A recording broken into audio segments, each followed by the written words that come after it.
الرحیم السلام علیکم ایوری ون، کیسے ہیں آل فرینڈز؟ امید کرتا ہوں کہ آپ سب خیریت سے ہوں گے۔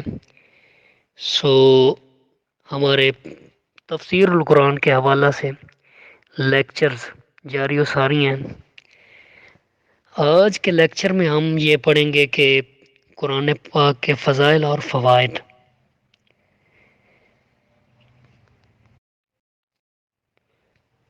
سو گائز، آپ کو بتاتا چلوں کہ آسمانی کتابیں جتنی بھی ہیں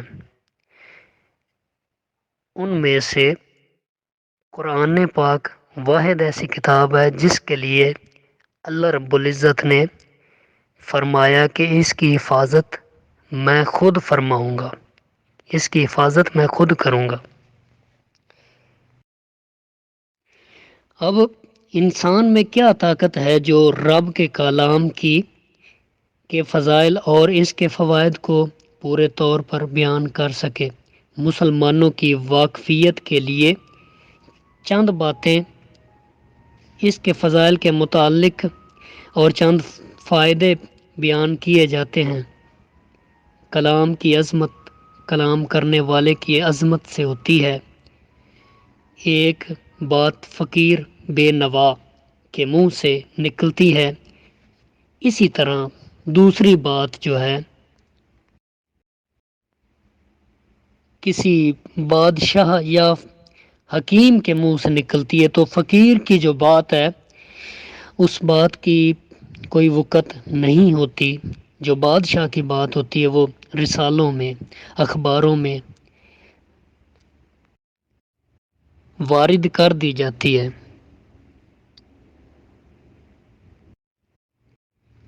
اب غرض یہ کہ کلام کی عظمت کا پتہ جو ہے کلام والے کی عظمت سے لگ جاتا ہے۔ اسی قاعدے کی بنا پر اندازہ لگا لو کہ قرآن پاک ایسا معظم کلام ہے کہ اس کے مثل کسی کا کلام نہیں ہو سکتا،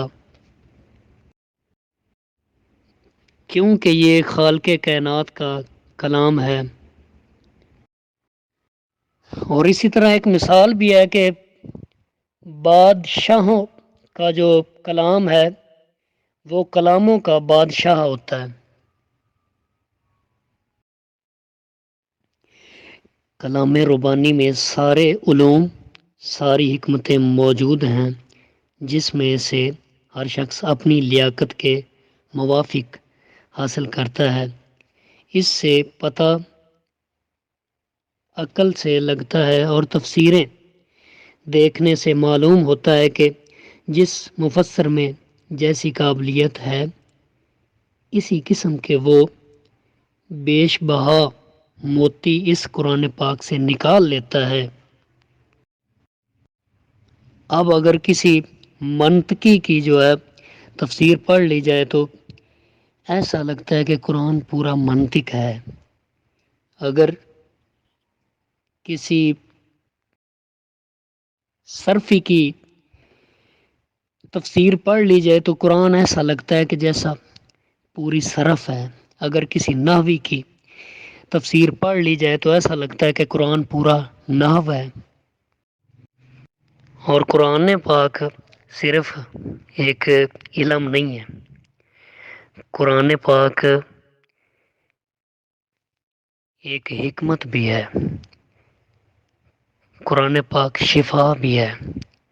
قرآن پاک کے اندر ہر طرح کے علوم ہیں۔